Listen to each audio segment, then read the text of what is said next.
This indicator will allow you to check for candles which retrace large portion of their body size, which usually means that either stop losses were cleared at that candle's high/low price level or that a lot of take profits orders were executed there. Next, the indicator looks for a similar candle which actually takes more stop losses below that first candle's extreme, high/low, and again retraces a large portion of its body size. This is usually a sign of a liquidity sweep and a signal for us that the trend will pull back towards the opposite direction, either for a short period of time or long term. Candlestick pattern explained. Candlestick charts are a technical tool that packs data for multiple time frames into single price bars. This makes them more useful than traditional open, high, low, close, OHLC, bars or simple lines that connect the dots of closing prices. Candlesticks build patterns that may predict price direction once completed. Proper color coding adds depth to this colorful technical tool, which dates back to 18th century Japanese rice traders. 1. Traditionally, candlesticks are best used on a daily basis,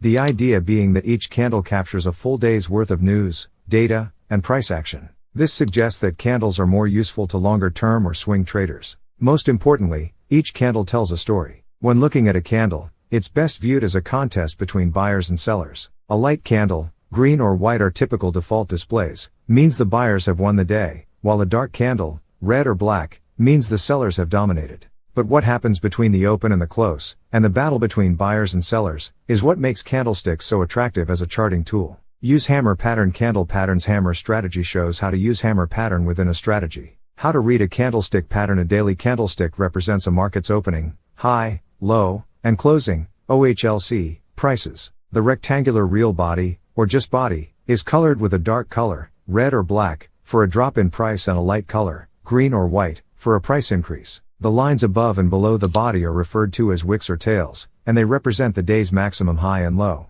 Taken together, the parts of the candlestick can frequently signal changes in a market's direction or highlight significant potential moves that frequently must be confirmed by the next day's candle. Difference between foreign exchange, FX, candles and other markets. Candles. Before we delve into some specific candlestick patterns, here is a small word about the difference between foreign exchange, FX, candlesticks and stock/exchange traded fund, ETF/futures and all other candlesticks. Because the FX market operates on a 24-hour basis, the daily close from one day is usually the open of the next day. As a result, there are fewer gaps in the price patterns in FX charts. FX candles can only exhibit a gap over a weekend, where the Friday close is different from the Monday open. Many candlestick patterns rely on price gaps as an integral part of their signaling power, and those gaps should be